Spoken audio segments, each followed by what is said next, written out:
نحمدہ ونصلی علی رسولہ الکریم. ہمارے پیغمبر حضرت محمد صلی اللہ علیہ وآلہ آلہ وسلم کی زبان عربی تھی اور قرآن حکیم اسی زبان میں نازل ہوا. جنت میں بھی یہی زبان بولی جائے گی. ہر حرف کو صحیح آواز سے ادا کرنے کو تجوید کہتے ہیں اور یہ دراصل حضرت محمد صلی اللہ علیہ وآلہ آلہ وسلم کے لب و لہجہ کو محفوظ کرنے کا نام ہے. قرآن کریم کے ایک ایک حرف پر 10 نیکیاں ملتی ہیں. شرط یہ ہے کہ قرآن پاک کو سمجھ کر اور تجوید سے پڑھا جائے. السلام علیکم ورحمۃ اللہ وبرکاتہ. آج کی کلاس میں ہمارا ٹاپک ہے خالی الف. دیکھیں خالی الف کو دیکھ کر بہت سے لوگ کنفیوز ہو جاتے ہیں کہ اب ہم خالی الف کو کیا حرکت دیں. اور یہاں پر ایک بات یاد رکھیں کہ لام کے لیے یہ رول اپلائی نہیں کریں گے. ٹھیک ہے, آج ہم بات کریں گے دوسرے حرف کی. ٹھیک ہے, جیسے کہ با, تا, صاد, شین, دال, مطلب اور حرف لام کے علاوہ جو اور تمام حرف ہیں ان کے لیے بات کریں گے. ٹھیک ہے, تو اب ہم سب سے پہلے دیکھ لیتے ہیں اگزامپل یاسین سورت کی. تو سٹارٹ کرتے ہیں آج کی کلاس. اعوذ باللہ من الشیطان الرجیم, بسم اللہ الرحمن الرحیم.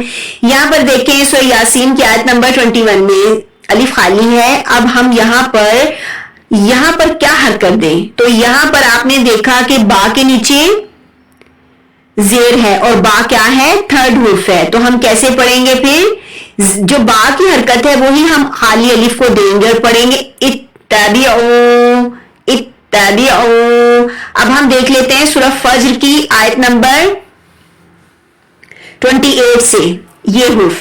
یہاں پر دیکھیں کہ یہاں پر بھی آپ کو الف خالی مل رہا ہے. تو یہاں پر ہم کیا کریں کہ کیا حرکت لگائیں کہ اس کو ہم کمپلیٹ پڑھ سکیں, کیسے پڑھیں. تو یہاں پر بھی آپ دیکھیں کہ تھرڈ جو حرف ہے وہاں پر کیا حرکت ہے. تو یہاں پر بھی اتفاقاً یہاں پر زیر ہی ہے. تو بہت سے لوگ کیا کرتے ہیں کہ زیر اگر 4-5 حرف میں ان کو زیر ملی دیکھنے کو کہ بھائی ہمیں زیر لگانی ہے تو وہ سب پر زیر ہی لگا دیتے ہیں, لیکن ایسا نہیں ہے. ٹھیک ہے, تو یہاں ہم کیا پڑھیں گے, زیر لگائیں گے کیونکہ تھرڈ حرف پر زیر ہے. ارجعی, تو کیسے پڑھیں گے ارجعی. اب ہم دیکھ لیتے ہیں فورتھ حرف ہے. یہاں پر دیکھیں کہ یہاں پر بھی الف خالی ہے اور یہاں پر تھرڈ حرف تا ہے اور تا کے نیچے زیر ہے. تو اب ہم کیا کریں گے, زیر جو ہے ہم الف کو دیں گے, خالی الف کو ہم پڑھیں گے استکبارا. تو آپ نے اس بات کو سمجھا کہ ہمیشہ آپ نے ایک چیز پر فوکس کرنا ہے, دیکھنا ہے کہ الف خالی ہے. ٹھیک ہے, اگر لام کے علاوہ. ٹھیک ہے نا, یہ بات بھی یاد رکھے کہ لام کے علاوہ. تو آپ نے یہاں دیکھ لیا کہ تھرڈ حرف کے نیچے زیر ہے, زبر ہے, پیش ہے.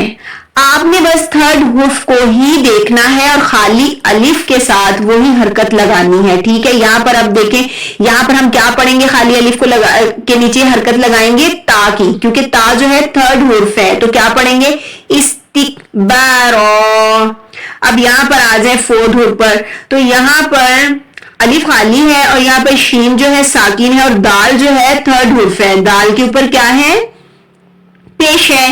تو آپ کو کیا کرنا ہے, اب تو آپ سمجھ گئے ہوں گے کہ ہم نے دیکھ لینا ہے کہ تھرڈ حرف پر کیا ہے. ٹھیک ہے, بس یہی ایک سب سے بات سمجھنے کی ہے کہ آپ کو جیسے ہی دیکھا کہ خالی الف ہے تو آپ نے فوراً سے وہاں پر تھرڈ حرف کو دیکھ لینا ہے. جیسے ہی تھرڈ حرف کو آپ نے دیکھا اس پہ جو حرکت ہے بس آپ کو وہی خالی الف کو حرکت دینی ہے اور پڑھنا ہے. اب ہم اس کو کیسے پڑھیں, دال کا ہم نے پیش دے دیا خالی الف کو, تو ہم نے پڑھا اشدد. یہاں پر دال ساکن ہے تو ہم کلکلا بھی کریں گے اشدد. ٹھیک ہے, آج کے لیے اتنا ہی. انشاءاللہ ملتے ہیں نیو ٹاپک کے ساتھ. دعا میں یاد رکھیے گا. اللہ حافظ.